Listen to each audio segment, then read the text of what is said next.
Muito bem-vindos, vocês que nos acompanham sempre aqui no Ensorcast. E nós temos hoje dois convidados extraordinários. Vamos conversar sobre um assunto. Alguns acham que é polêmico, eu não acho polêmico coisa nenhuma. Mas você hoje vai receber tanta informação. Eu quero começar com esse que já está à frente de vocês aqui, Guilherme Teste. Salve, salve, pessoal. Muito obrigado a todos vocês que ouvirão este podcast. Muito obrigado, Pastor Marcelo, pelo convite. É uma honra estar aqui novamente neste belo empreendimento que eu tive o prazer de estar no primeiro. Para mim foi uma honra inenarrável, né? Estar aqui no primeiro. E hoje estou muito bem acompanhado aqui num ser de elevada estirpe, né? Senhor César Rezec. Olha só que beleza. É o pai de multidões, né? Olha, o Guilherme é advogado, procurador lá na cidade de Mirandópolis, empreendedor. César, empresário aqui na cidade, já foi pecuarista, agora está se aventurando na agricultura também. Novamente no agronegócio. No agronegócio. Esse aí é fascista. E hoje nós queremos conversar com vocês porque estes dois aqui foram inclusive os que começaram aqui na igreja o Ministério RM1. E talvez alguns de vocês nem vieram a conhecer o ministério. Ele não terminou, ele está num período assim, digamos, onde está sendo resetado, reorganizado, mas o propósito, inclusive, deste ministério, nós vamos conversar daqui a pouco. Mas o assunto hoje é socialismo, comunismo, fascismo e os ismos aí em geral. A galera tem perguntado bastante e estes dois conhecem muito sobre o assunto. Então aqui eu quero basicamente fazer perguntas e aprender também com eles. Combinado? Ô Guilherme, o que é importante? Eu falei para você, inclusive, que esse podcast ele é assim voltado não apenas para tecer críticas. Não. O nosso objetivo é instruir. Sim. Conhecereis a verdade, disse João, e a verdade vos libertará. Eu vejo muitas pessoas que estão sendo enganadas, muitas pessoas que estão de forma equivocada, abraçando um pacote como sendo algo bom e não é. Então nós queremos, o nosso intuito hoje é oferecer conhecimento de qualidade, com verdade, para que você consiga analisar, raciocinar e se posicionar da forma correta. Por favor, comece para a gente, Guilherme, dando a origem. Como é que começou essa história toda de socialismo, marxismo, de uma forma objetiva, claro, pessoal, como é que isso começa? Ô, pastor, a primeira coisa que a gente, pegando o gancho no que o senhor falou, é justamente isso. A nossa função aqui é mostrar que dentro do cavalo de Troia tem gregos, né? Então, para as pessoas entenderem, você que está em casa, que os fatos, né? Nós vamos tentar aqui compilar, a história é muito densa, são muitas coisas, né? É um conteúdo que a gente vai literalmente aqui botar ali no zip, né? Pessoal da informática, vamos dar uma compactada aqui e tentar passar para vocês nessa forma de bate-papo que é bem bacana. Mas é justamente esse propósito, mostrar que dentro do cavalo de Troia tem gregos, né? Embora o cavalo seja de Troia. O pensamento revolucionário. Exato. Como é que isso se origina? Era esse o primeiro ponto. A primeira coisa que a gente precisa entender, né, nessa questão toda é que socialismo, ele é como se fosse um trem, né? Ele é um vagão, mas aquilo começou em algum lugar. Então, na verdade, o primeiro elemento dessa equação toda é o pensamento revolucionário. O pensamento revolucionário ele é muito mais antigo, né? Ele vem ali no que nós chamamos na época do Iluminismo, depois nós entramos na Revolução Francesa. Ali, dentro daquela mentalidade, a ideia de que é necessário mudar tudo isso que está repentinamente e abruptamente, de uma forma, assim, de uma vez, assim, como se fosse realmente você virar a mesa, né, botar os pés na mesa para cima e o tampo para baixo. Isso começa nessa época. Então, esse pensamento revolucionário, que nem na Revolução Francesa, que as pessoas pintam como algo que foi maravilhoso, a frase comum era: vamos enforcar as tripas do Papa, vamos enforcar o Papa com as tripas do último rei, né? Uau. As tripas do último Papa, enforcar o último Papa com as tripas do último rei, ou ao contrário, vamos enforcar o rei com as tripas do último Papa, eu não vou lembrar agora. Mas essa era a mentalidade. Então, essa ideia de mudança, não mudança, porque a sociedade ela sempre evolui, né, pastor? Sim. Ela sempre, é natural que ela vai caminhando por um processo evolutivo.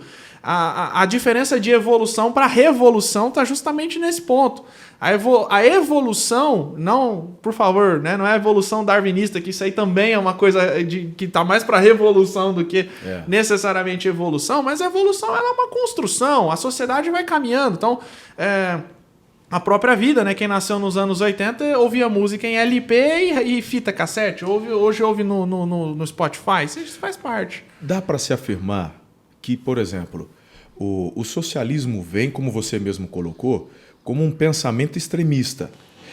Ela é consequência de um erro extremista também, por falta de zelo com...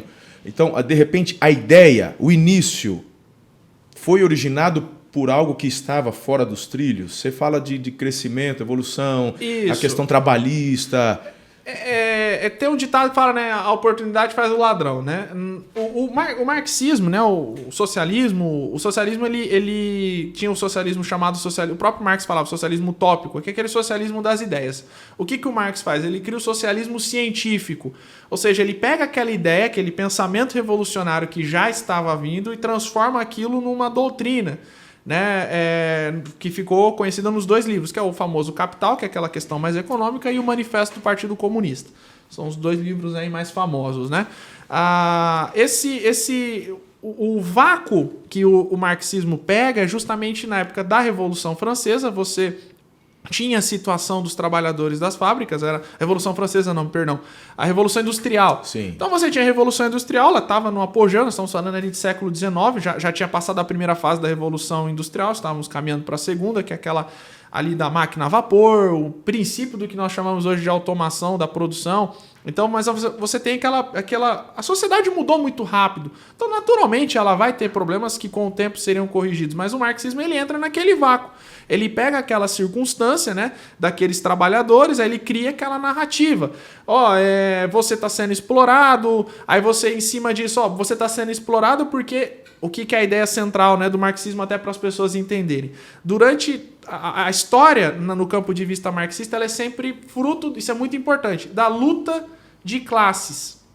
Então, né, na visão do marxismo uma classe luta com outra, aí uma vence, aí você vai passando por esses processos de luta de classes até você chegar no ápice, que é o socialismo, né? Na verdade, quando você atinge o ápice da história, que é quando você não tem mais a classe dominante, e as classes dominadas elas vão ocupando elas passam a dominar, né? Elas passam a não, você não tem mais essa ideia na cabeça dele de ser subjugado. Então, aquele contexto de que as fábricas as pessoas trabalhavam 12, 13 horas por dia, tinha crianças, tinha mulheres, condições insalubres, então é muito mais fácil você até emplacar uma narrativa como essa. Mas aquilo estava certo, né? Não, de maneira nenhuma. Ninguém... Até mesmo a própria igreja, em alguns aspectos, você pegar alguns escritos, ela já falava contra esse excesso, essas coisas. Então a sociedade já tinha. Que o Marx ele pega todo esse contexto. Essa insatisfação, esse problema. Ele é mais fácil você... Como aquele ditado, né? É muito mais fácil você vender a água para quem está no deserto do que para quem está no meio do rio, né? Então, vamos por partes aqui, certo? Então, você querer crescer, lutar por condições melhores no trabalho, são questões válidas. Perfeito, é ótimo isso daí, certo? Então, você ter um equilíbrio... Eu acho que, até aqui... Agora... Quando você... Aí sempre tem um espertão. Aí você tem... Porque não foi só Marx. Sim. Não é? Sim. Teve Lenin. Tinha uma galera que percebeu essa insurgência e falou assim, vamos liderar esse povo e vamos usá-los. A grande questão é essa. As pessoas, como você colocou, a proposta é virar a mesa, mas na verdade os que estão incitando o tombar da mesa, na verdade, continuarão por cima mandando. Exatamente. Aqui essa é a grande mentira do negócio. Essa turma que fala, não sei o quê, do pobre. O PT está aí, gente. O PT é comunista, certo? E outros partidos de PSOL são comunistas. Essa galera, quando tiveram poder, eles tombaram a mesa? Onde? Continuou da mesma forma. Então, o discurso é diferente da prática. Por isso que é uma utopia, né? Essa questão que começou com Marx e... A maior prova, né, pastor, um dos maiores sinais históricos porque o marxismo econômico, né, ele foi refutado ainda nos seus primórdios, no seu começo ali, né? O pessoal que é mais liberal ali, né, que curte mais a escola austríaca, né? Essa parte mais econômica, eles já refutaram ali, já falaram, isso aqui não funciona por isso. Então ele já morreu economicamente no seu princípio. Só que aquilo era um instrumento muito bom de dominação. A ideia do socialismo, né? Porque assim, qual que é a diferença do socialismo para o comunismo? O socialismo é uma etapa, é um procedimento até você chegar no comunismo, que é a ausência total de governo. Mas o comunismo, né, que é a ideia assim, nós alcançamos o ápice, o socialismo vai caminhar a sociedade até que ela se transforme no comunismo, onde você não tem mais, todos são iguais, aquele estado de igualdade plena. Isso não existe. Por exemplo, o Marx previa que a economia é um jogo de soma zero. Ou seja, ela é como se fosse... Ele abriu mão na sua concepção econômica de que que o ser humano é capaz de produzir alguma coisa. Então ele entende que é como se fosse um copo com água, e ele nunca leva em consideração o fato de que esse copo pode ser cheio de novo. Tem água fora do copo. Então ele diz que aquilo é o jogo de soma zero de Marx, é justamente isso. A economia é só isso aqui, então se você está perdendo é porque alguém está ganhando. Então é sempre isso. Então essa ideia ela foi totalmente destruída, porque hoje nós vemos isso, né? A possibilidade da pessoa ser de uma camada social mais baixa e ela descobrir alguma coisa, ter uma ideia, aquela ideia permite que ela tenha uma ascensão social, que né, o socialismo abdicou dessa ideia. Isso já existia há muito tempo, né? Então esse é o primeiro ponto. Mas esse projeto de poder para atingir este comunismo, inclusive, você vai ouvir várias entrevistas aqui que nós estamos falando, ele é documentado. A ideia é sempre a construção de uma ditadura do proletariado, né? Para quem não sabe, o proletariado é a camada, dentro do contexto marxista, é a camada dominada, né? A burguesia é a dominante e os donos, né, do capital. Tem uma coisa interessante, né, isso aí. Eles falam que o dono quem é o dono do meio de produção é o opressor. Aí eu falo pra você, e o pipoqueiro da praça, que produz a sua própria pipoca e vende ele, então é um opressor? Então tá vendo como é que a coisa não fecha? E o pequeno empresário, que tem a sua própria loja, às vezes não tem nenhum funcionário. Então, pela lógica marxista, ele é um opressor, mas espera aí, ele é... Só para complementar o pensamento do Gui, pra gente entender a base de onde vem o pensamento deles e nós, como igreja, entender o grande problema que eles têm com a igreja. A Bíblia fala que, através do pecado original, o mal se instalou. Certo? Então, a igreja entende que, por princípio, o homem é mau. O ser humano é mau. E através de Cristo, nós mudamos e nos convertemos e buscamos ser bons. A teoria comunista é o contrário. A teoria comunista entende que todos nós somos bons. O mal não existe. O que traz o mal?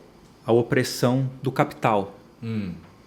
Então eu, como empresário, forço aquela pessoa a trabalhar e gero o mal na sociedade. E eu, como mais forte, mais rico, oprimo as pessoas. Por isso que eles têm esse problema com a igreja e com o capital. Então é sempre a opressão da burguesia com o trabalhador.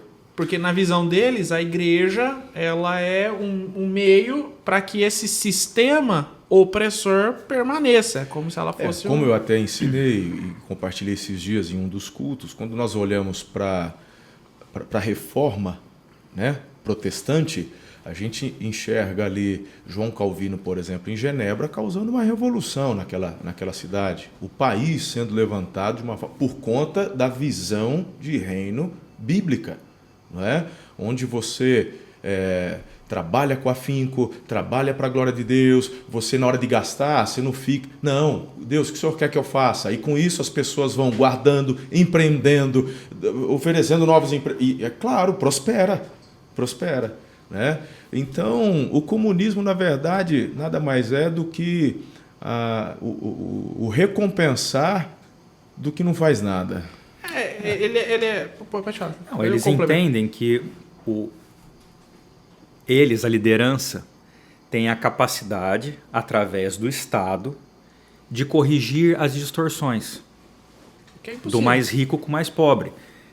Mas não é só isso. O ser humano, ele faz as opções da vida dele. Não tem aquela historinha quando a gente está na escola, enquanto você está brincando, tem um japonês estudando que vai tomar a sua vaga? A gente não fala isso. Uhum. Se você estudou mais, você se dedicou, você tende a ganhar um bom salário.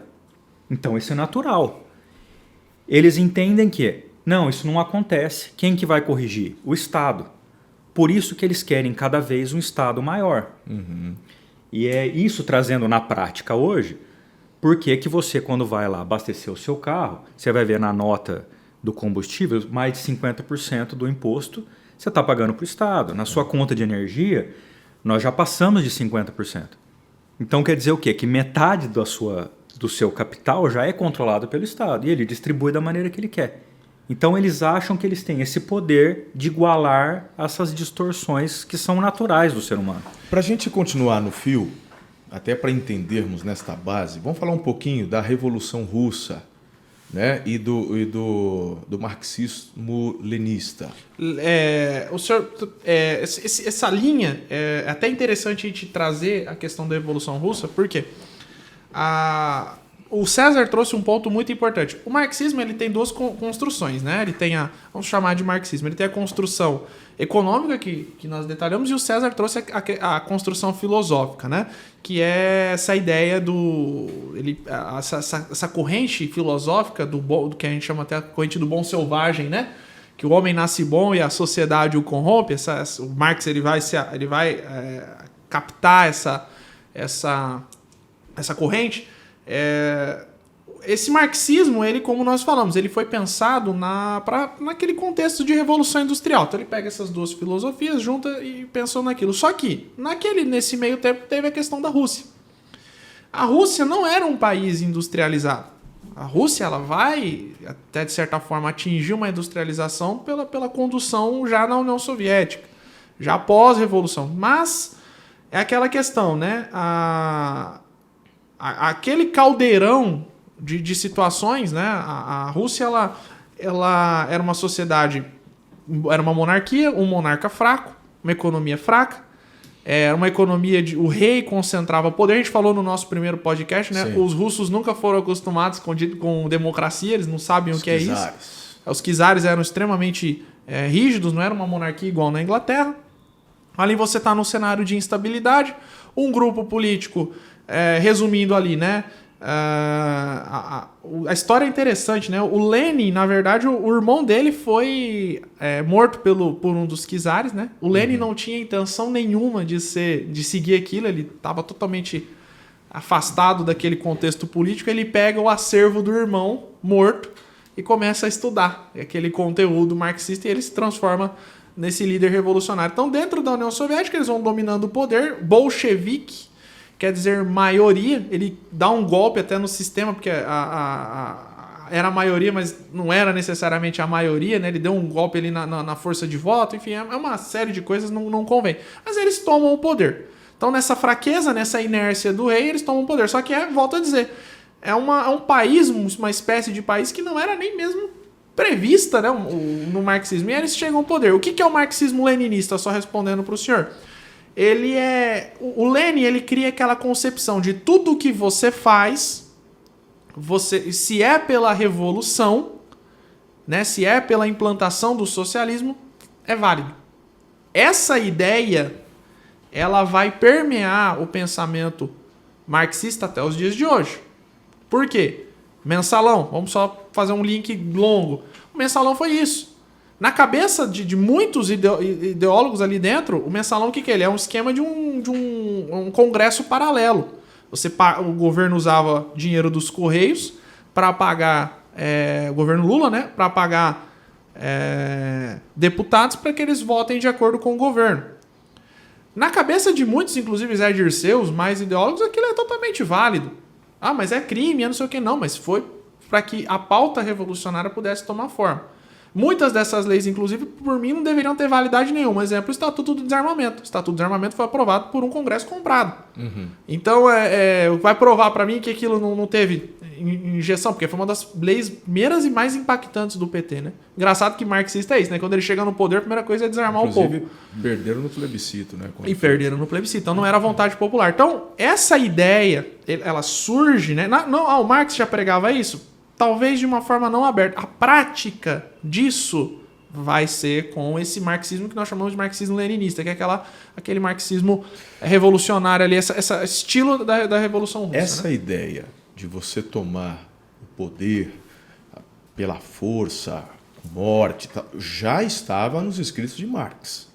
Já estava. O Lenin é o cara que executa isso com maestria. E tem o braço de ferro, a mão de ferro dele também, como é que chama? O Stalin, mas teve outro também que na época dele fez atrocidades. Fizeram até uma série do Netflix, faz uns 2, 3 anos. Ali eu assisti essa série, eu tô tentando lembrar o nome dele agora. A sequência foi Lenin, aí teve a disputa, né, do trono, que foi entre o Trotsky e o Stalin. Trotsky. O Trotsky acabou se tornando uma mão de ferro do Lenin ali, né? E depois ele meio que liderou. A escola ensina, né, aquela divergência. Um queria o marxismo em escala mundial, o outro queria o marxismo na Rússia. Mentira, todos queriam o marxismo em escala mundial.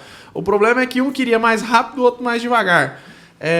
Só que o Stalin, para o senhor ter uma ideia, a ascensão do Stalin dentro do comunismo russo, ele era principalmente pela atividade criminosa, ele assaltava trens. Isso. Então o Stalin ganhou moral dentro do partido assaltando. Quer dizer, olha a moral. Aí nós percebemos o que o César trouxe. Perceba que a ideia de moral cristã que está na Bíblia, que você, né, quando você se entrega a Cristo, Cristo ele vai mudar a tua moral, o teu caráter. Você vai parecer mais com Cristo. Perceba que o conceito de moral para um marxista, para um comunista, é totalmente relativo.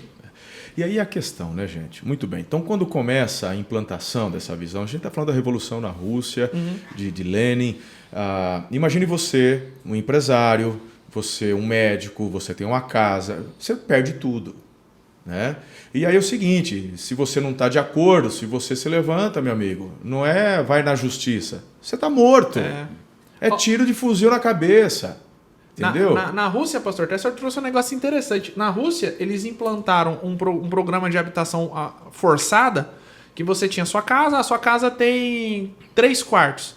Então você e sua família vão ocupar um quarto, e os outros 2 quartos da sua casa, o Estado vai tomar e vai por outras famílias que não têm casa. Então, do nada, você tem que sair e a sua casa se transforma literalmente ali. Cara, isso é tão ridículo, porque tem gente que ainda pode pensar assim, porque tem os defensores. Tem gente que fala assim, mas isso é naquela época, pastor. Pô, ouve o que o Lula disse há 2, 3 semanas atrás. Ele falou assim, eles é porque o povo tem que ter 2 televisões. Uma televisão tá bom. É o pensamento marxista. Porque ele já está de bastante idade, o pessoal está até preocupado que ele anda. Ele está senil. Está muito sincero. Quem mais está fazendo campanha pro Bolsonaro hoje é o Lula. É o Lula. Quando ele abre a boca para falar. O maior cabo eleitoral do Bolsonaro. O maior cabo eleitoral do Bolsonaro é o Lula. É o Lula. Então, por quê? Porque ele passou a vida absorvendo isso. Só que quando ele era mais novo, então ele conseguia segurar para poder Hoje, meu irmão, tem pessoal que fala que quando você passa dos 60, 70, já não tem mais trava na língua. É o Lula. E ele começa a falar do quê? Do que o coração tá cheio. É só ouvir o que ele tá falando e você vê toda essa base marxista, socialista, impregnada dentro dele. Tá aí. Porque Ele o fala que marxismo... o câncer da sociedade é a classe média, porque a classe média é a classe que mais consome. Agora, durante a era Lula e Dilma, quem mais teve lucro na economia do Brasil? Banco, poxa! Bateram recordes. Os bancos nunca lucraram tanto enquanto o povo não tinha emprego. O povo estava lascado. 2013, 2014. Pelo amor. A marolinha do Lula... Lula... virar a mesa, mas não muda nada. Então, a marolinha do Lula que ele falava, na verdade, ela atingiu a classe média em cheio. Meu pai é pequeno empresário. A crise de 2018, ele foi se recuperado dos efeitos dessa crise recentemente. Então, assim, é aquele descaso com a classe média justamente porque a ampla maioria... Uma realidade. O povo quer carro, o povo quer construir sua casa. É natural, é um desejo do ser humano, não é pecado. O pastor quantas vezes prega isso? Não é pecado, né? Você querer almejar, tá dentro. A gente quer crescer, evoluir, melhorar. E isso é o que move a economia. Numa economia estratificada, que é a economia... Gente, isso aqui vamos usar um exemplo claro aqui, tá? Eu tenho aqui na minha equipe dos bastidores, tá aí o Duzinho. Duzinho começou aqui estagiário, né? O Duzinho pensa no camarada que manja também do assunto que a gente está conversando aqui. Esse aí, ele tinha que estar no meu lugar. Pô, tá crescendo, tá legal. Ele evoluiu, ele estudou, ele se preparou, cresceu aqui dentro. Ele já chamou a atenção do pessoal de fora. Teve um outro empresário que fez uma proposta para ele. Falou, vem trabalhar para mim, eu pago tanto. Né? Olha como que o capitalismo é tão ruim. Olha como o capitalismo é horrendo. E aí ele falou, pastor, eu tô com essa proposta aqui. Falou, ou eu, né, seguro, reconheço que ele é um bom... Não, preciso dele aqui comigo. Ou eu vou perder por outro cara que está pagando mais. Meu irmão, uau! Você entendeu? Agora você condenar isso, né? Na verdade, você está tirando a oportunidade das pessoas crescerem, melhorarem, evoluírem. Agora, se você quer colocar todo mundo no mesmo patamar, qual é a motivação que o ser humano tem? A primeira coisa que um regime socialista, do que o avanço desse tipo de pensamento rouba das pessoas, é justamente a esperança. Exato. Porque você mata qualquer expectativa de você... E aí é o que eu falei, e promove o vagabundo, é o cara que não faz nada e vai continuar sem fazer nada, meu. É isso aí. Porque eu vou receber, eu vou ganhar, os outros vão fazer por mim, o governo vai me dar, para que eu vou me esforçar? E nós como cristãos, qual que é a nossa base bíblica? Tá muito claro na Bíblia. Você não quer trabalhar, não coma. Não coma. A Bíblia fala. Fica à vontade, você não é obrigado a comer. Agora vamos lá, vamos continuar na linha. O mal de ser, porque assim, depois você vai falar também que a gente vai precisar entrar um pouquinho no fascismo, né? Porque leninismo, aí o fascismo... são os filhos, né? Isso, os filhos. Mas segura um pouco aí, porque depois houve a queda desse lenismo, né, desse marxismo na Rússia, meio que pelo que no mútil, né? Mas enfim, né, aos olhos do mundo, são uma democracia hoje. Mas alguns países deliberadamente eles permaneceram porque conseguiram de fato exterminar por completo qualquer oposição. Aí nós entramos em Coreia do Norte, Mao Tse Tung na China.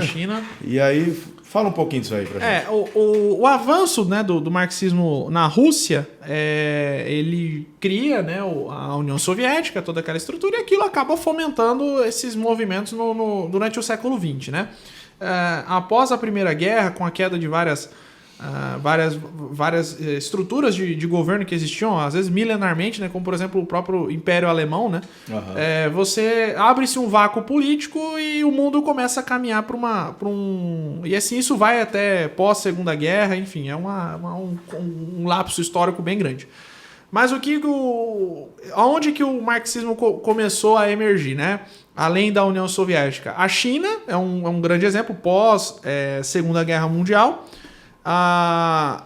Em Cuba é um dos mais emblemáticos, porque Cuba ela adota aquele método que é o marxismo. Nós vamos tratar da diferença dos dois, mas é o marxismo tradicional, né? A gente fala marxismo raiz, né? Que pegou em armas e foi lá. Mas além de Cuba permanece, a Coreia do Norte ela tem o marxismo, só que ela criou uma base filosófica diferente. Eles chamam de doutrina Juche, Juche. É o marxismo, né? Por quê? O que a gente tem que entender? Isso é muito interessante.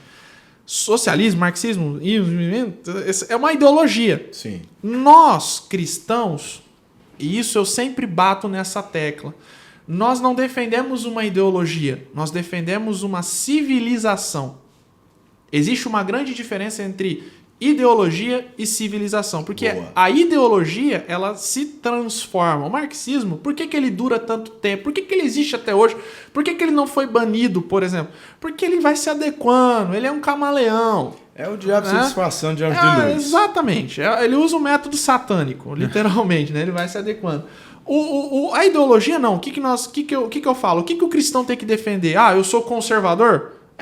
Tudo bem, é válido. Mas, na verdade, você tem que defender o que nós chamamos de civilização cristã judaica ocidental. Então, o nome até é bonito, né? Mas muita gente não compreende a importância disso. Se hoje você tem... O que é uma civilização constituída com base na Bíblia, depois aquilo passa pela filosofia ocidental, que ensina o homem a interpretar de uma forma mais contundente aquilo que está até mesmo na própria Bíblia. Um grande exemplo é Tomás de Aquino. A hora que você pega a junção disso, você constrói uma civilização com valores como a liberdade, o direito à prosperidade, a família. Você entendeu? Isso é fruto que não nasceu ontem, historicamente falando. Isso é fruto desde que Deus criou o mundo, ele criou essa concepção de valores. Pega o Pentateuco. Né? Então isso já vem. É isso que nós cristãos estamos defendendo. Por que então, no espectro político, nós somos chamados de conservadores? Porque o conservadorismo, que é, vamos dizer assim, a ideologia, né, a construção ideológica, ela mais se assemelha àquilo que nós defendemos. O marxismo, na verdade, ele veio justamente para deturpar, não é o conservadorismo. Na verdade, eu ouso dizer, talvez alguém pode me corrigir, mas a ideia de conservadorismo é até foi criada para afrontar esse pensamento marxista. Mas, na verdade, a intenção é destruir a civilização ocidental. Essa civilização, né, que você está na sua casa, essa ideia de liberdade, de constituição, isso aí é fruto do tempo. De nacionalismo, amor à sua bandeira, amor à sua pátria, né? A ideia, até, pra você ter uma ideia, até o nacionalismo foi deturpado, né? Porque no primeiro, o nacionalismo original é justamente isso, você ter amor à terra onde você nasceu, né? O judeu é extremamente, ele é muito nacionalista, né? Mas não naquele nacionalismo que acabou criando uma série de atrocidades, como foi, por exemplo, o nacionalismo alemão. É naquele amor à sua... Patriotismo, né? Vamos chamar de patriotismo para evitar confusões, mas é isso, né? Mao Tse Tung, para colocar em voga a sua visão, o seu império marxista, qual a estimativa de pessoas que foram mortas pelo comunismo? Só o comunismo chinês. Qual a estimativa de mortes? Fala para o pessoal aí de casa, para ter uma ideia. Para o pessoalzinho socialista, paz e amor. Eu acho que, assim, os números variam bastante, né? Mas falam-se em torno de... Acho que só na China foi mais de 60 milhões. Na verdade, ninguém matou mais comunistas do que os próprios comunistas. Essa é uma lógica. E outra, não apenas pela arma, pastor. Isso é muito interessante também. O pessoal de casa não... Porque as pessoas, quando você vem com esse argumento, a pessoa chega e aponta, mas, nossa, faltou munição para matar esse monte de gente. Mas não foi apenas com o fuzilamento, que é muito comum, né? Ou os campos de trabalho forçado. Na China, por exemplo, uma política alimentar fracassada do Mao Tse Tung, ele tem os números aí, mais de 70 milhões. Mais de 70 milhões de mortes. Esse provavelmente é o livro, deve estar usando como base o livro A Negro. História Desconhecida. Tem um documentário no YouTube, quem quiser assistir, chama A Grande Fome de Mao. Ela conta justamente essa porque não dá para, ainda mais naquele tempo que não tinha tanto controle. Como é que você cataloga quem morre de fome? Então... esse caso é interessante. A plantação, ele plantou uma monocultura. Porque a falha, né? O socialismo ele pratica muito isso. Ó, vai todo o país produzir, não tem aquela versatilidade no mercado que vai conforme a necessidade. Ele plantou uma monocultura, eu não lembro do que é, deve ser arroz, não sei, né? Acho arroz, e vinha muito pardal.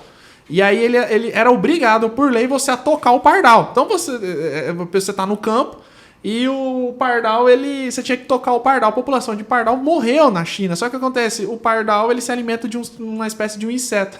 Houve um aumento considerável desse inseto, que é uma praga que acabou com a plantação de arroz do chinês. Então, essa é a matriz, essa é a base desse tipo de regime. É um regime tolo, é estúpido. É estúpido, é isso que as pessoas não entendem. É uma supressão de liberdade em torno de uma causa que é utópica, que não existe, não tem base para isso. Então, como é que... aí vamos entrar nessa questão do fascismo, né?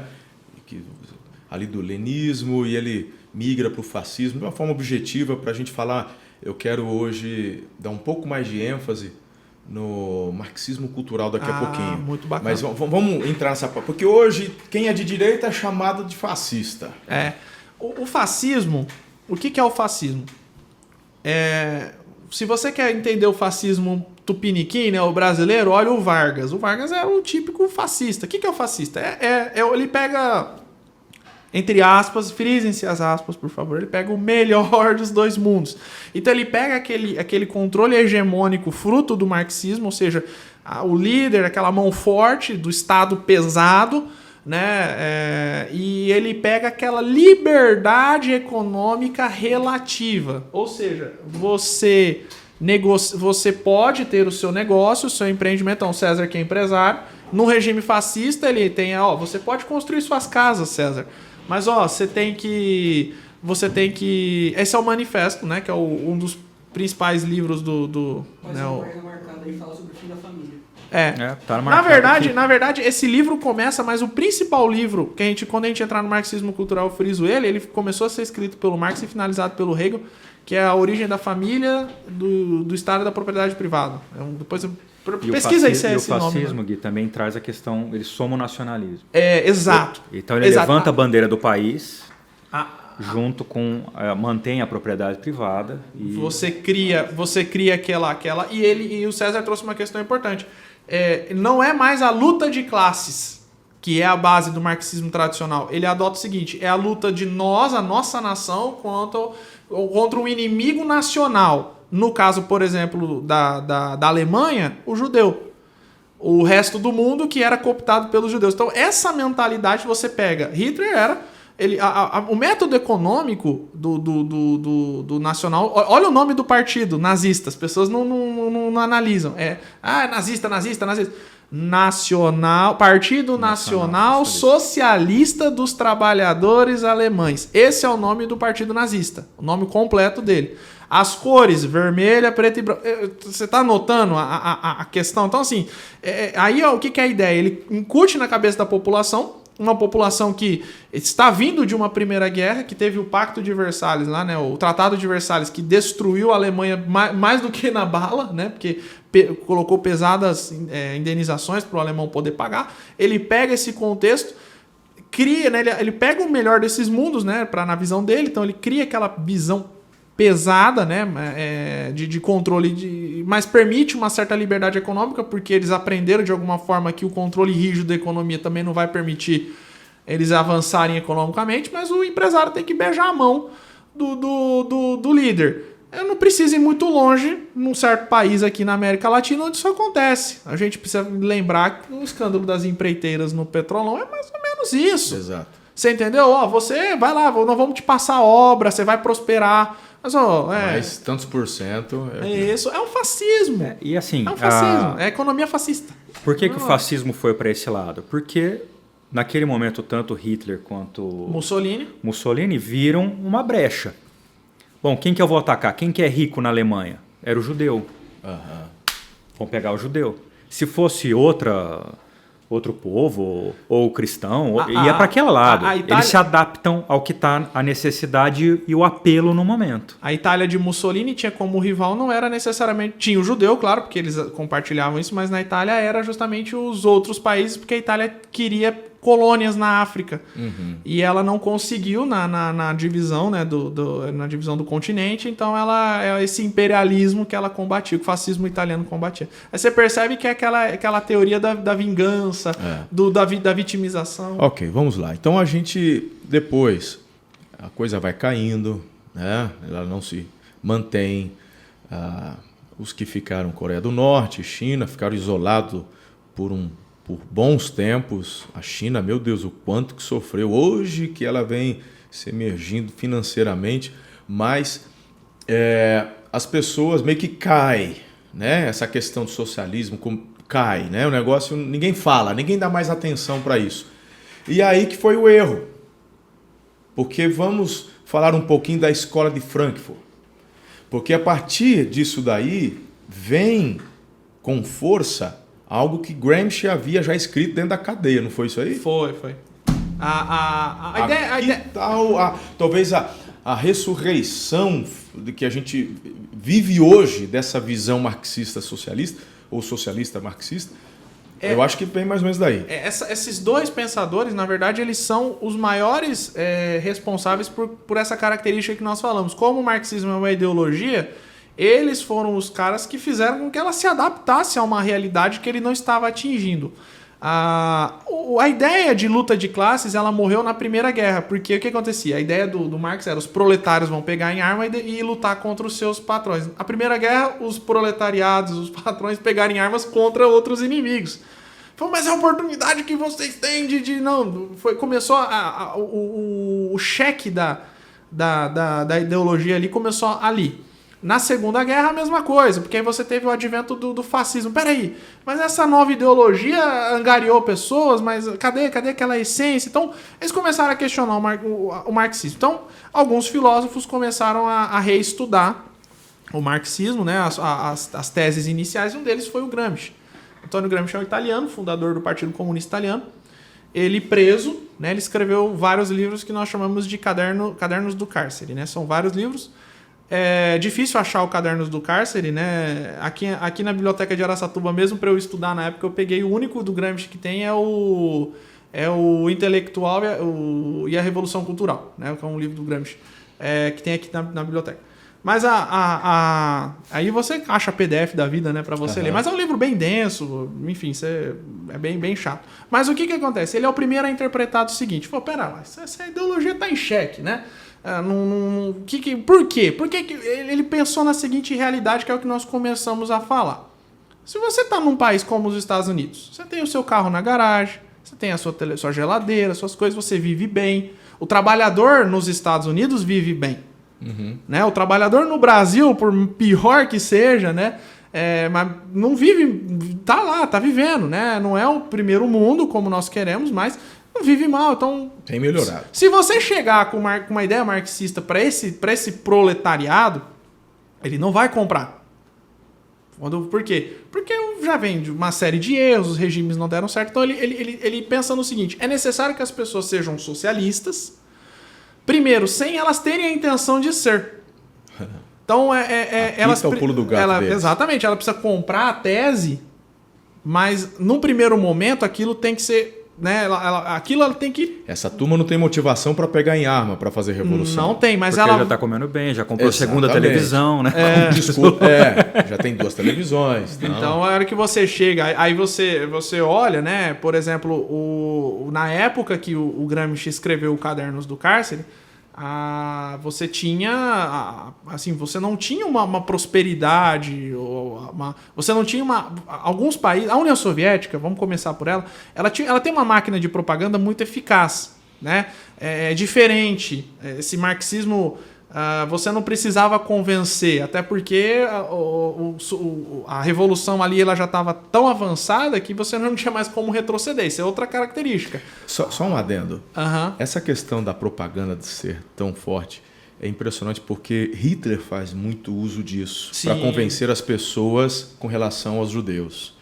Eu já estive várias vezes em Israel e lá no Museu do Holocausto a gente tem acesso a vários documentos, inclusive banners que os nazistas faziam. E até, por exemplo, o que a gente normalmente fala? Que judeu tem nariz grande, não tem? Mas não tem, cara.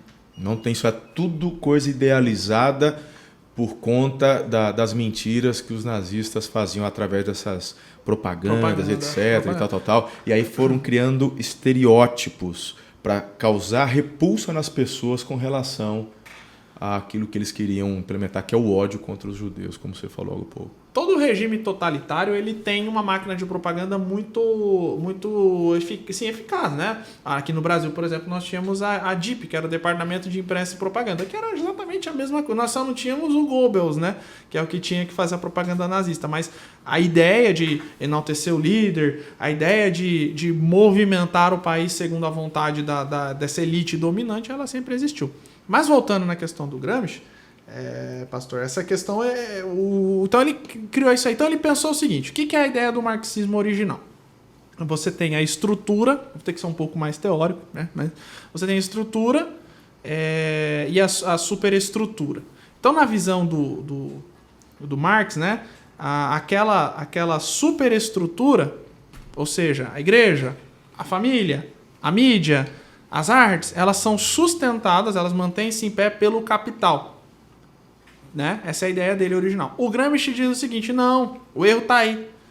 Não é o capital que mantém essas coisas sustentadas, são essas coisas que sustentam o capital. E ele usa como base, ele começa a analisar esses pontos, como está separado no manifesto que o Duzin trouxe, mas ele usa como base também o escrito desse livro que eu citei, que é A Origem da Família, da Propriedade Privada e do Estado.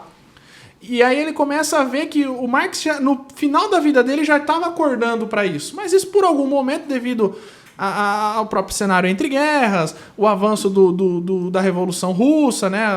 Era algo historicamente muito novo, então não deu tempo para você fazer um realinhamento filosófico. O Gramsci começou a analisar isso aí. Então ele começa a escrever os cadernos do cárcere dizendo o seguinte: você não tem que atacar o capital, não, você tem que atacar a família. Você precisa quebrar o conceito de família, você precisa quebrar o conceito de religião, você precisa invadir... São as colunas que sustentam o capital. Para aí você atingir a destruição do capital. Ou seja, dividir para conquistar. Exatamente. Então esse é o princípio. A Escola de Frankfurt, na verdade, é um grupo de filósofos marxistas que vêm na sequência, eles pegam esse entendimento, pegam também essa renovação da visão e vão trazer isso para termos práticos. E aí é tipo assim, eles aumentam a força, né? Eles apertam o nitro. Então aquilo que o Gramsci desperta, esses caras eles vão literalmente ali injetar, que é as teses da Escola de Frankfurt são, até hoje, elas já vão do incesto. Né? Eles vão para práticas incestuosas, relativização do conceito de criança. Então, assim, você vai... A origem da teoria crítica, o que é a teoria crítica? Tudo pode ser usado para fins revolucionários. Então, por exemplo... Como você falou há pouco agora, da corrupção, tal. Ou seja, tudo é válido. E além mais, então, por exemplo... a questão, o machismo, o homem que trabalha e a mulher que fica em casa, isso aí é porque o homem oprime a mulher, a opressão dos pais sobre os filhos, ou por exemplo, pastor, por que o senhor tem que ficar em cima do púlpito? É porque é para o senhor lá de cima oprimir os membros, o senhor tem que pregar na altura dos membros, porque isso aí é fruto dessa sociedade capitalista opressora. Você entendeu que tudo, essa chatice que hoje é o politicamente correto, né? Isso é a essência dessa teoria crítica que surge nesses pensadores. E às vezes é difícil analisar, porque às vezes no Brasil esse grupo pega algumas pautas. Você vai para os Estados Unidos, tem outra. Você vai na França, tem outra. Você vai, por exemplo, o movimento gay. No Brasil, o movimento gay foi abraçado pelos socialistas, pelo PSOL e tal. Alguns partidos vão lá e apoiam. Ótimo. Então, na parada gay aqui, eles estão presentes. Aí eu te pergunto, por que não tem parada gay em Moscou? E nem na Venezuela, nem em Cuba? Porque lá não foi necessário. Então, esse grupo aqui, eu não preciso que participe. Quanto mais grupos participarem, mais eu tenho que dividir o bolo. Che Guevara assassinava homossexual, gente. Pelo amor. Porque eu não preciso mais deles. E esses lindinhos, universitário vão com a camisetinha vermelha com o Che Guevara. Você não Exatamente. conhece nem história, filho. Não, Ele fuzilava gay, gente. ele entendia que o homossexual ele era um atraso para a revolução. Amor, Então cara. era um peso morto e eles O eliminavam. pessoal não entende, Né? pelo amor. Eles não entendem que a liberdade da opção sexual, né, de você escolher a sua opção, você escolher o que você quer ser, ela só subsiste num cenário onde há liberdade, que no caso é no Exato. Ocidente. É. Então, nós estamos. Não há. A ideia de você criar esse conflito. Os héteros oprimem os gays. Você não tem prova disso. Olha lá, Che Guevara, de abusador de mulheres e assassino de homossexuais a símbolo progressista.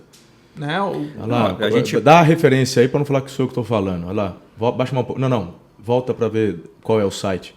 O canal da Agora, notícia. Isso, olha lá, recente fácil, agora, Não, a gente teve o exemplo em... Isso aí você. Só desculpa interromper. Isso aí você encontra na biografia dele, tá? Não precisa nem muito longe. Pode continuar. Foi na Copa do Mundo, na Rússia? O último foi Copa? Foi 2018. Nós vimos agora homossexuais que estavam protestando sendo presos na Rússia, em Moscou. Agora, não estamos falando de 1900 e bolinha, não.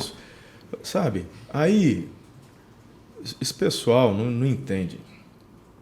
É por isso que eu falo, acabam se tornando massas de manobra, não é verdade? A ideia é essa. Aí eles acreditam de que quem oprime o homossexual é a igreja. Espera lá.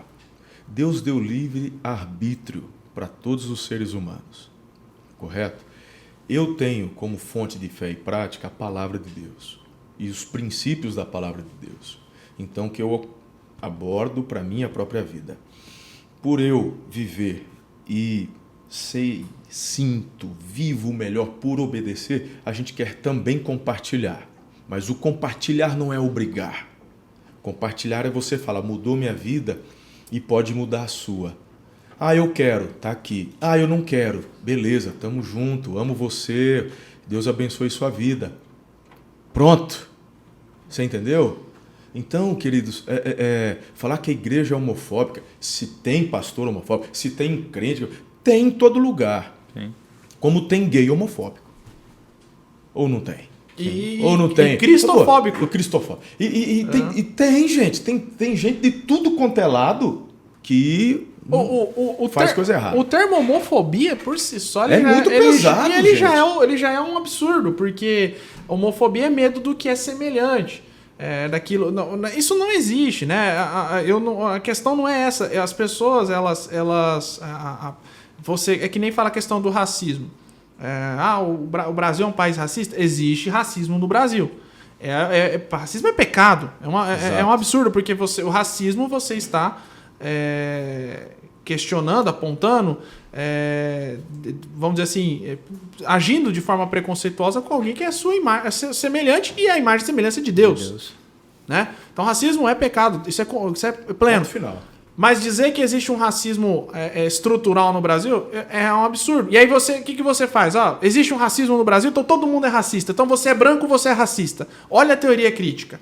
Então, mas peraí. Ao ponto de uns lindinhos falar, me perdoe porque eu nasci branco. Exato. Você é homem, você é machista. Peraí. Então, olha o absurdo. Num país onde hoje a maioria da população ou é mulata, Pardo, se for fazer assim só para defender a minoria, hoje no Brasil a minoria é branca. Mas, exato. A ideia, num país onde há um orgulho, eu tenho um orgulho do Brasil ser um país miscigenado e tem vai mais ter gente que vai assistir lá, miscigenado. tá vendo? 3 brancos falando Três isso. brancos falando isso. Não, mas com certeza há até linhagem negra nas nossas.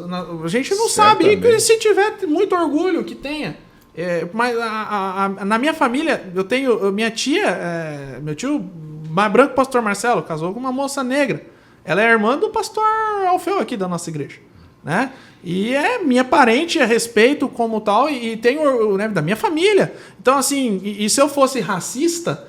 Não é da minha família, não. Ela é esposa do meu tio. Não é assim. Então, assim, eu tenho muito orgulho. Minhas primas, elas têm sangue negro e tem o nosso sangue. Esse é o Brasil. O Brasil é um país que é fruto disso. E é o que nos vamos torna lembrar. belos. Belos, Lembrar que exato. foi muito bem trazido pelo Brasil Paralelo. Quem não conhece, assistam. Procurem no YouTube. A origem da nossa nação, a fundação da nossa nação, incentivado por José Bonifácio, por Dom Pedro I, por Leopoldo II, a base era a miscigenação do Brasil. Era o branco com o índio, com o negro. Esse era o brasileiro. Esse é o brasileiro. Esse é o nosso DNA. Esse é o nosso povo. Esse povo bonito aí. Exato. Não tem igual. E isso, por que criam essa... Porque, na verdade, é outra coisa, né? Até a gente faz voltar, né?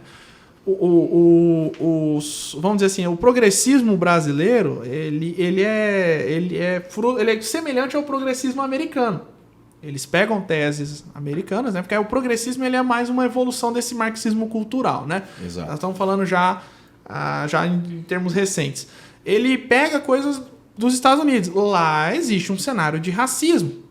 Então eles pegam a tese americana, que lá é Martin Luther King, né, nomes que se tornaram notáveis pela luta contra o racismo, né? Eles pegam essa tese, trazem para o Brasil, mas não tem nenhuma, uma tropicalização da coisa.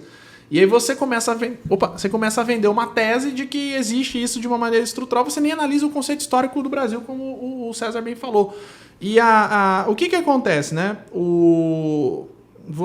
Qual que é a intenção disso? A intenção justamente é dividir. Então você vai criando nichos, né? Você vai criando guetos, aonde você perde essa ideia de unicidade. Então nós deixamos de ser brasileiros para se tornar, meu local de fala é branco, hétero, cristão. Então o seu lugar de fala é mínimo. Mas aquele ali pode falar mais do que você, porque ele é negro e homossexual. Aquele ali porque ele é índio. Essa subdivisão faz parte, é a forma como hoje o marxismo, né, que é o que começou, é aquela faceta de controle, aquela faceta de poder que a gente viu desde o começo, desde a origem. Ao ponto de você ver hoje a criação de cotas em todos os setores possíveis e imagináveis. Que é absurdo, né? Esses dias eu estava vendo a questão, por exemplo, da cota da mulher no partido. Não é obrigando uma mulher a entrar num partido político que você vai trazer consciência política e aumentar a quantidade de mulheres no governo e no Congresso. Exato. Gente, até uma coisa que se você falou da cota, é uma reparação histórica. O primeiro da minha família a entrar no Brasil, ele entrou em 1896. Primeiro, o tataravô do meu tataravô, sei lá, ele entrou em 1896, foi o primeiro. Ele não teve nenhum escravo. Na verdade, ele trabalhou que nem um camelo nas fazendas de café. Uhum. Então, peraí, que reparação histórica? Então, são teses fajutas, cujo intento maior, a intenção dessas teses é, 2 pontos, poder.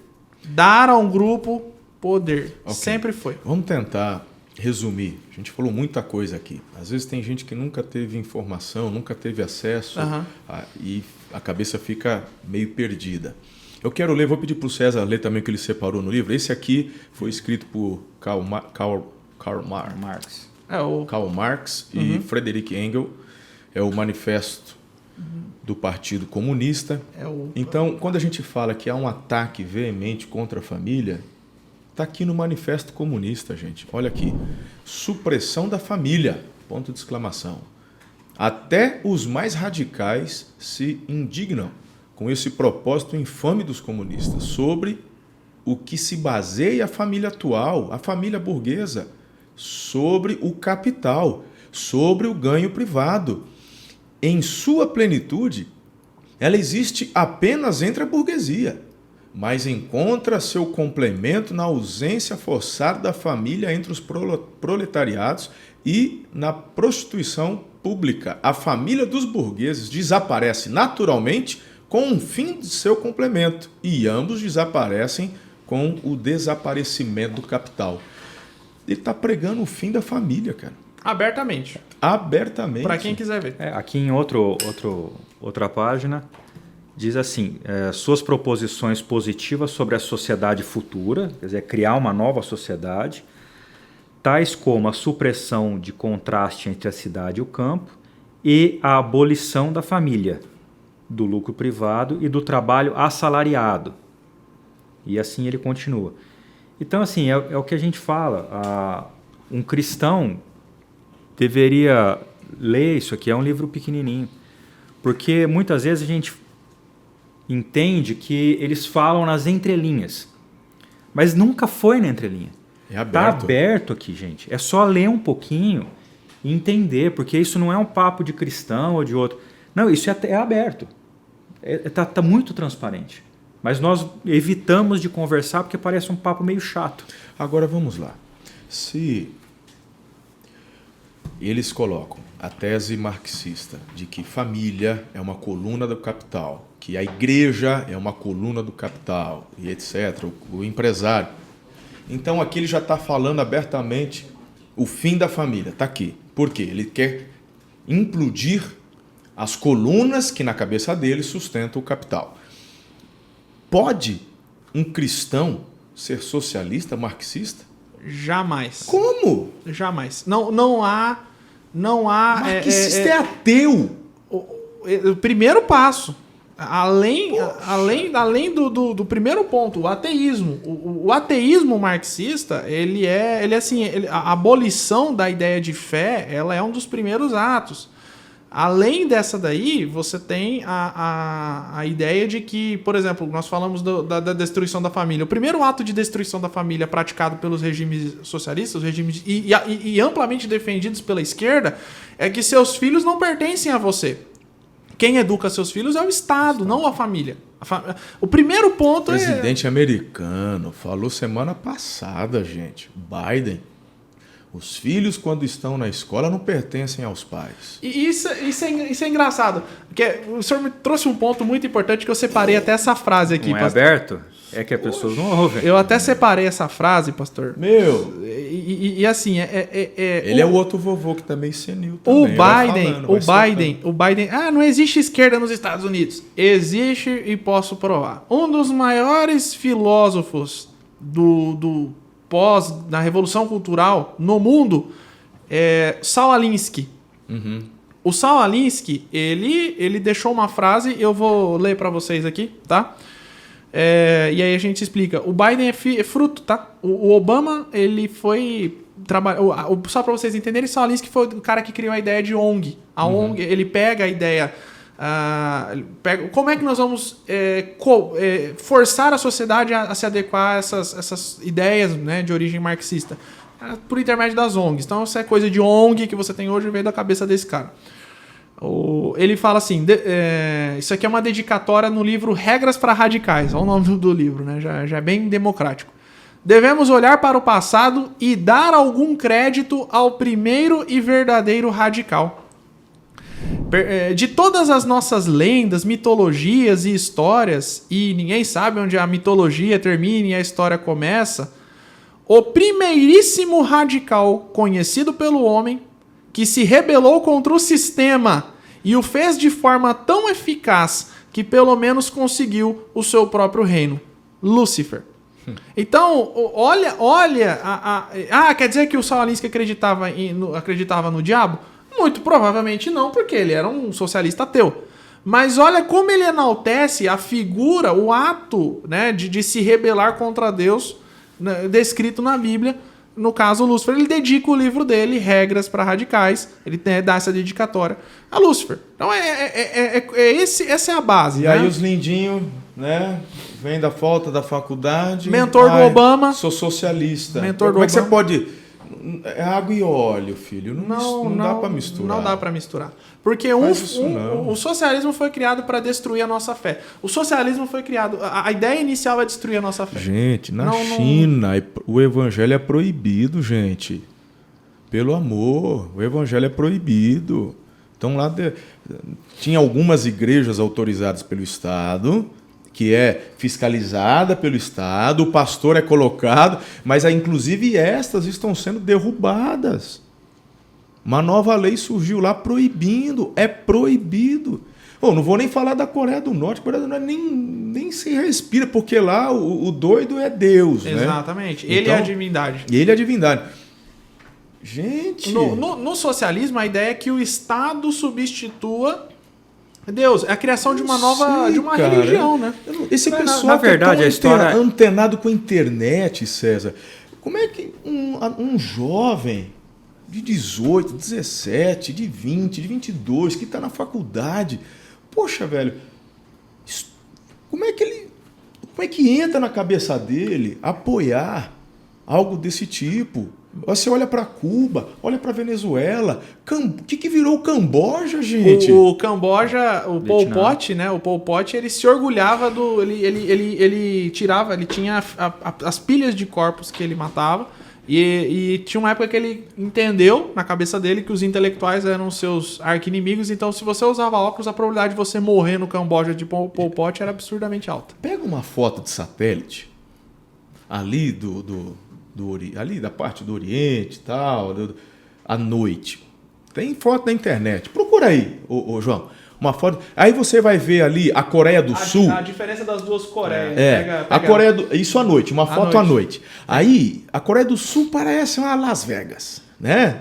Rapaz, em cima é um negocinho que tem 1 ou 2 pontinhos de luz. É a Coreia do Norte. Rapaz, não tem dinheiro. Eles não têm condições de dar energia para o pessoal acender luz em casa. E se você... E a ideia é, você está passando por essas provações porque nós estamos em revolução. Então, você... Isso é o melhor para você. É o melhor para você. Não precisa de 2 televisões, uma só tá. Agora, a hipocrisia, e eu faço uma... E faz você acreditar que você... Eu lanço um desafio para você que está assistindo, que você é adepto aí, está em cima do muro, segue o seu artista comunista e volta lá no Instagram dele, vê onde que ele tira férias. Traz para mim um artistinha que seja adepto ao comunismo, que tirou férias na Venezuela, em Cuba ou na Coreia do Norte. Boa. Todos eles têm lá foto com a Disney, nos Estados Unidos. França. Dá um zoom aí. Compra casa em Paris. Tá no jornal Gazeta do Povo. Né? Olha aí. Olha lá. Tá vendo ali em cima, gente? Aqui é a Coreia do Sul. Já estive umas 5, 6 vezes na Coreia do Sul. Já pensa num país extraordinário, tá? Agora, Pyongyang, que é a capital da Coreia do Norte. Tudo ali é Coreia do Norte, gente. Cadê luz acesa? Só tem Pyongyang, que é onde é a capital, onde está o imperador lá. É porque ele mora lá. Ele mora lá. A maior concentração populacional. Olha também. Isso, gente. Então, Pelo amor. Além dessa... Esse pessoal comunista tinha que passar férias na Venezuela e comer pombo assado. E nunca quer. Pombo de praça assado. É o que tem lá, né, hoje. E por que... O César trouxe uma questão importante, né? Por que o artista global, o pessoal do Leblon, eles acabam inclinando para essa questão socialista? Primeiro, porque a Revolução Gramsciana, principalmente no Brasil, ela foi extremamente eficaz. Foi. Aqui é um dos países onde o marxismo cultural atingiu o seu ponto mais elevado. Porque a pessoa, se você chega muitas vezes para a pessoa, ela fala como um comunista, ela se posiciona como só que se você chega e fala assim, você é comunista. Eu não sou comunista, aqui não sei o que. Já tá na mente dela. O global é um caso interessante. Só para voltar um pouquinho no tempo.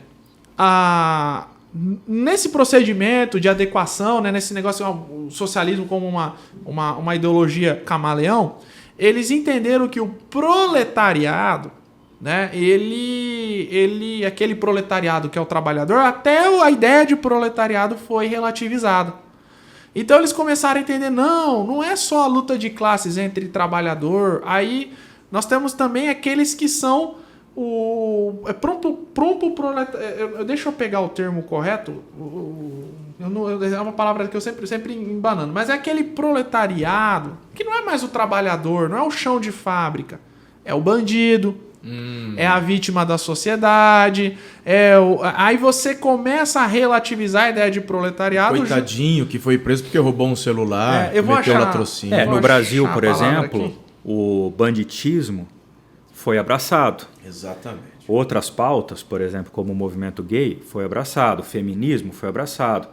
O movimento negro foi abraçado, distorcido e foi abraçado. Então eles vão recriando isso ao ponto da gente ter que ouvir um ex-presidente, né, ex-presidiário, falar coitadinho daquele que vai lá e rouba um celular, porque ele está precisando, ele vai vender para tomar uma cervejinha no boteco. Me perdoa, é lumpoproletariado, me perdoe. Eu confundi os termos. Só para finalizar, eu queria ver o Lula ter a cara de pau de lá agora, nesse caso que a gente viu recente, essa fatalidade, né, esse caso absurdo uma tragédia. Como que você chega para aquele pai que perdeu um filho e fala, olha, coitadinho do ladrão. Porque ele só matou seu filho porque ele queria tomar uma cervejinha, ele precisava trabalhar, aquilo é o meio de vida.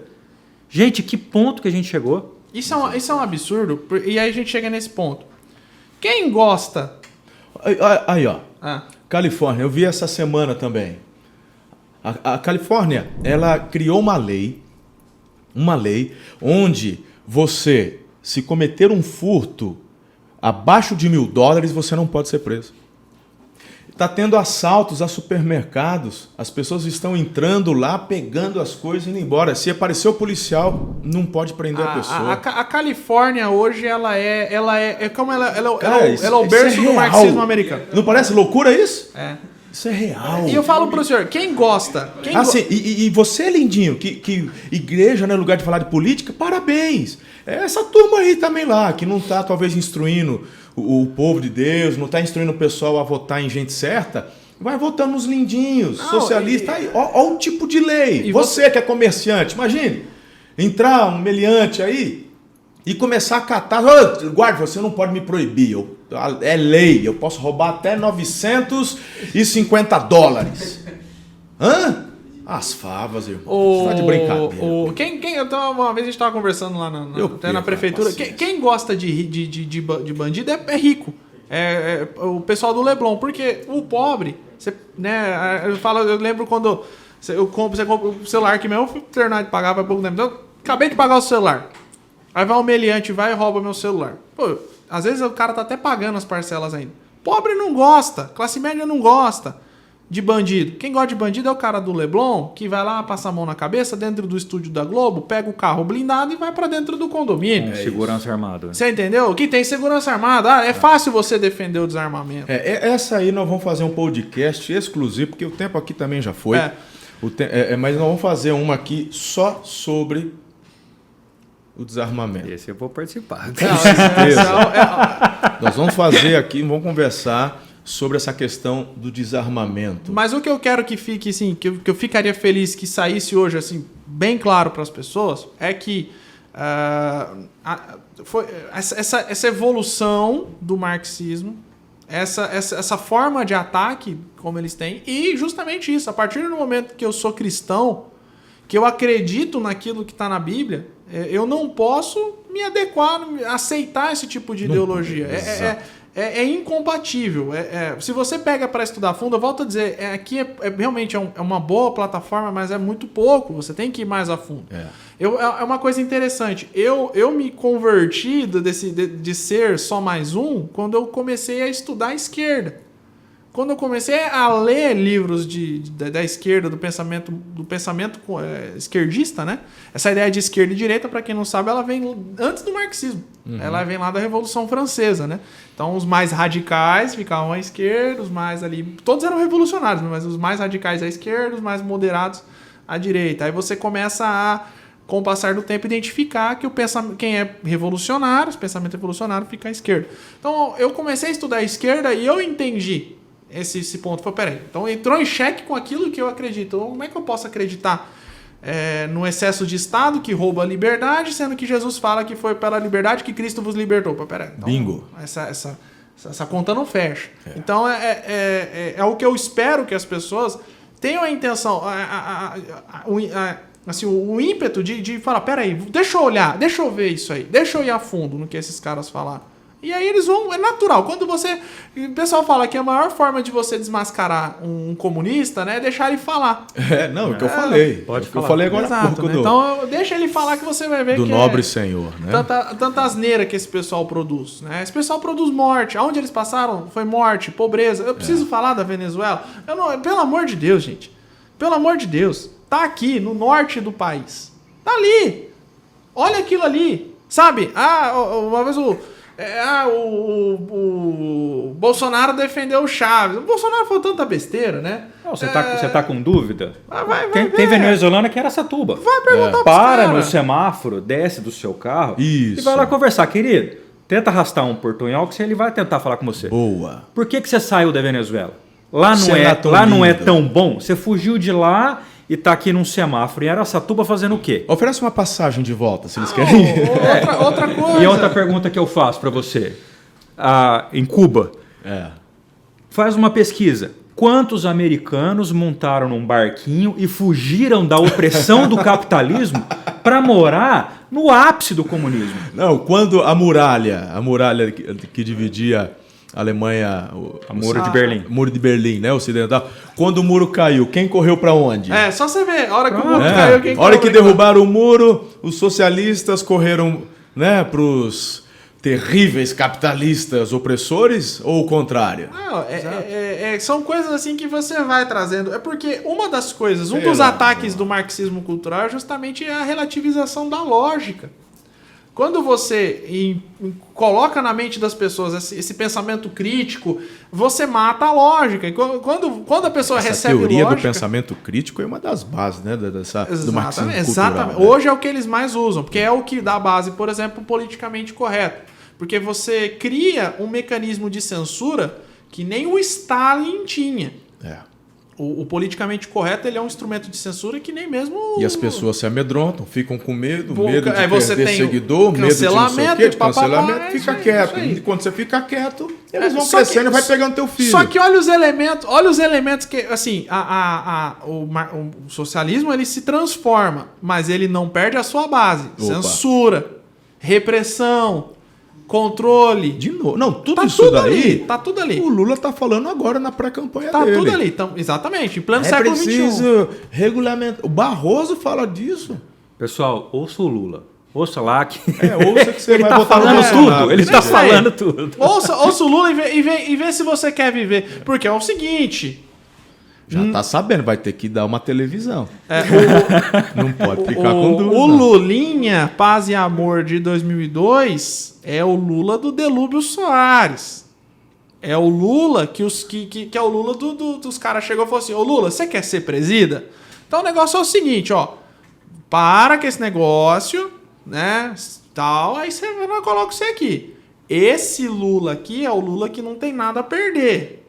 Não, inclusive ele falou, né? O Lulinha, Paz e Amor acabou. Ele falou palavras dele. O Lulinha do Delúbio acabou. Esse Lula não existe mais. E você vê características, né? Por exemplo, o marxismo, o socialismo, onde ele se instala, né? Ele tem aquela visão de internacional, de se internacionalizar. Né? Aqui no Brasil você tem, por exemplo, Foro de São Paulo, que todo mundo negou até a morte. Aí depois do nada ele... eu tava no Foro de São Paulo. Pô, surgiu o Foro de São Paulo. Então, são várias... O fato do Lula ter mandado bilhões do nosso dinheiro para Venezuela, para Cuba. Gente, por quê? Porque tem tem uma ideia ali. O Brasil tá pagando por ano. Procura aí na internet para não falar borracha. Eu vi um vídeo que vai ser governador no Rio Grande do Sul. O Nix Lorenzoni. Ele é da Casa Civil. Ele assinou. Tem um vídeo dele na internet falando, ele assinou a conta que o Brasil paga dos juros que foi emprestado para esses países, de Cuba, Venezuela e outros da África aí, porque eles não estão pagando o empréstimo que fizeram. E quem é que está pagando os juros? O Brasil. Meu irmão, me parece que é na casa de não sei quantos milhões, 500 milhões, 450 milhões, isso de juros, por causa do calote desses países aí. Não. Parabéns, para você que vota, tá aí. Parabéns. Dinheiro seu, dinheiro de imposto. E vocês viram que isso está no contrato, que o dinheiro que foi para Cuba, para a construção do porto de Mariel. Porto de Mariel, o que está assegurando o contrato como garantia são charutos. Não. Parabéns. Pega o seu charuto agora e fuma ele, porque é o que sobrou. Não. Essa questão, como é que você sustenta uma rede de obras públicas de grande porte num país cuja economia é emergente? Então, como é você pegar, você distribuir um país que já está em frangalhos? A era Lula, que foi uma era que o pessoal hoje, né, o pessoal, eu lembro que eu tinha carro, eu tinha as coisas. A era Lula era a época. Olha lá. BNDES, 1600. Tá aí. Cuba lastreou em charuto dívida com o Brasil. O calote é de 200, mas tem um que fala 176 milhões de dólares, hein? Vamos Olha aí. frisar aí, por favor. E o dólar, cada vez que você tem alteração Isso é de só moeda, de Cuba. É só de Cuba. Cuba. Você tem, por exemplo, Belo Horizonte é uma das maiores cidades do Brasil, uma das mais importantes. Belo Horizonte não tem metrô, mas o Brasil pagou o metrô de Caracas. Então, assim, essa questão, mas tudo isso você tem essa base ideológica, tudo isso que nós falamos aqui. Então, o mais importante é que, chegando no poder, ele não vai fazer nada diferente disso. Exato. Porque é isso que é a base dele. Ou ele, e não só o Lula. Qualquer um que tem essa corrente, ele vai fazer isso. Então, é dele. Para resumir, como eu falei, o tempo já passou. Mas, para resumir, eu espero que vocês tenham conseguido assimilar pelo menos alguma coisa. Boa. O calote. Cuba e Venezuela já somam 3,5 bilhões. 3,5 bilhões. Isso é do teu dinheiro, do meu dinheiro. Nós que pagamos os impostos aí, não apenas mensalmente ou anual, dioturnamente, como o César bem colocou, quando você abastece seu tanque, olha lá e vê quanto que o Estado está ganhando. Olha a submanchete ali, porque é 3,5 bilhões de calote, mas de uma operação de 10,9 bi. Olha aí. Olha o tamanho da operação. Com 10,9 bi injetado na economia, a gente estaria nessa crise hoje, César? Não vamos nem falar né, da refinaria que a então presidente Passadina, né? O que o Brasil hoje, aliás, a Petrobras tem que pagar para acionistas americanos por conta dessa palhaçada. E não espere arrependimento nenhum, porque é o que nós falamos. Ensinou, a moral para essas pessoas ela é relativa. Se você é cristão, você defende a sua moral, esse tipo de gente, esse pessoal não acredita na mesma moral que você. Entenda isso, meu amigo, gente, minha amiga. Olha, para resumir, por favor, faça uma comparação, gente. Você percebeu que a gente está falando e a gente está buscando na internet? O João está ali, ele só digita, está na internet. Você já está assistindo, você está na internet. Então vai lá. Olha só. O Correio só dava prejuízo, não era Lula. Prejuízo. Pô, de repente, 2 anos, 3 anos do governo, de um governo que se propõe a não roubar, o Correio dá lucro. Com pandemia. Né? Com inflação global indo às alturas. Aí vamos pensar em Petrobras. Que pré-sal, que não sei o quê, mas só na cabeça, só preju. Meu irmão, Petrobras bateu recorde de lucro. Isso tendo que pagar bilhões para Estados Unidos, para acionista, por conta de Passadina, como eu bem coloquei. Tá certo? Eletrobras. E vai colocando as estatais, como elas estão todas hoje, lucrando e batendo recorde. Falou, no meio de uma pandemia, isso crescendo? Não, em 3 anos, né? Poxa! Nós não completamos o quarto. Correios registram um lucro recorde de 3,7 bilhões em 21. É muita coisa. Lucro, gente. Estou falando de lucro. E só vive. Ei, então, por favor, nunca foi tão fácil escolher, poxa. Volta aqui, por favor. São os melhores índices registrados nos últimos 22 anos. Será que é coincidência? Não é, gente. Por favor. Então, se você tem dúvida, né? Não, mas eu tenho bons argumentos. Bacana. Procura o Guilherme, procura o César, né? De repente pode marcar um local, de repente lá na arena dos adolescentes, trocar uma ideia, conversar. A gente não quer debater com ninguém, tá? A gente não quer debater com ninguém. Então, se você está mergulhado e não vai abrir mão, então você é livre. Agora, para você que percebeu que estava sendo enganado e gostaria de mais fundamentação, procura essa turma aqui que eles estão aí disponíveis para te ajudar. Pode passar dica, pastor? De quem quiser aprofundar melhor, eu indico, leiam, pode ler até os marxistas, tá? Porque a melhor fonte contra eles são eles mesmos. Mas se você quiser algo mais condensado, melhor explicado, eu indico os vídeos, né, que o César indicou, da Brasil Paralelo. Todos eles. Todos eles são todos muito bons, pode assistir sem problema nenhum. Assista. É engraçado, né? Às vezes Eu aprendi, inclusive com o falecido professor Olavo, justamente a estudar a esquerda. Agora, a esquerda não deixa você estudar a direita. Ou o que nós chamamos de direita, né? Mas por quê? Qual o motivo? Por que você não pode ter acesso a esse conteúdo? Eu estou dizendo, se você pode ler o Marx. Eu li o Capital e a primeira coisa que eu falei, isso aqui é uma porcaria. Né? Então o Brasil Paralelo. Se você quiser entender essa questão do mal, reitero, né? Do Mao Tse Tung, a grande fome de mal explica muito bem essa questão, né? Tem mais algum, César? Tem um documentário, se não me falha, tá na Netflix, acho que tá no YouTube também. Se não me falha a memória, é Cuba with Cameraman. Pô, digita Cuba e Cameraman, vai aparecer. É um repórter se não me falha a memória, da CNN, que ele faz várias idas a Cuba ao longo de 30, 40 anos. Inclusive tem entrevista com o Fidel Castro, com famílias e tal. E ele mostra a deterioração do Estado cubano. O Estado cubano é um Estado rico, que as pessoas viviam bem. E ele mostra até as pessoas morrendo de fome, sendo roubadas. É sensacional. Exatamente, parabéns, hein? Vocês estão ligeiros. Cuba e o Cameraman, já está traduzido. É sensacional esse documentário. Está na Netflix. Assistam, por favor.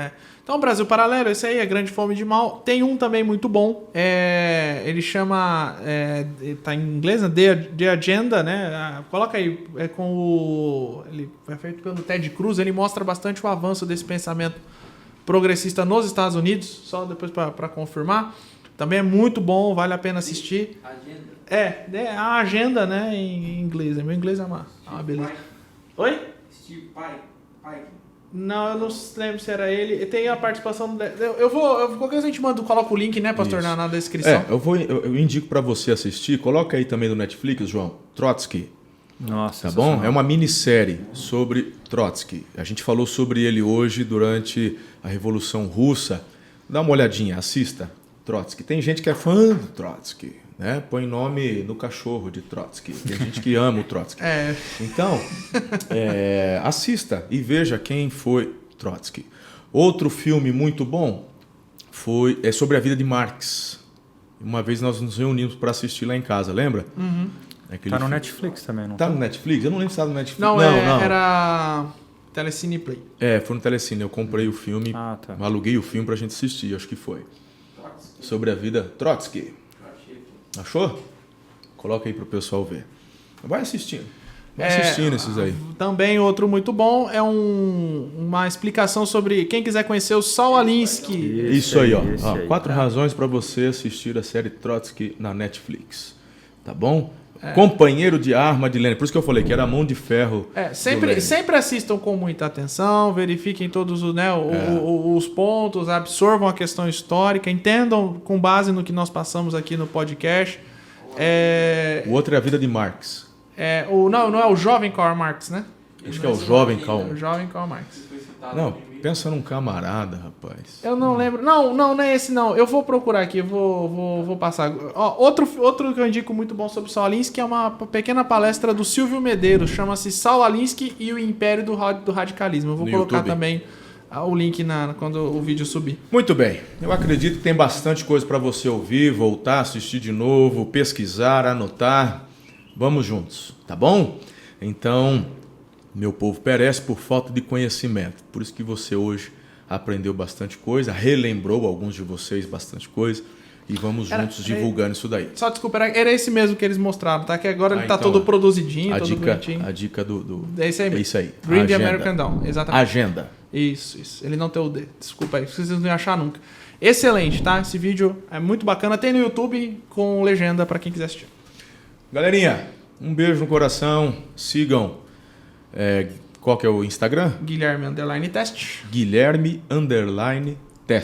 Tá bom? Você pode ir lá mandar mensagem para ele, mandar perguntas para ele lá. Ele responde. E o Instagram do César? @César Rezec. @César Rezec, com S e K no final. Tá bom? Faça a pergunta pro Cezão. O seu é com S? É que tem Rezec com Z, mas o dele é com S. O Rezec é com Z, o César no meio é com S. Então é isso aí. Fechou? Então, o que eu falei, eu sempre escrevi seu nome errado. Não, certo. Um beijo no coração, Deus abençoe. Compartilha, segue, ativa a sinalização aí, o sininho.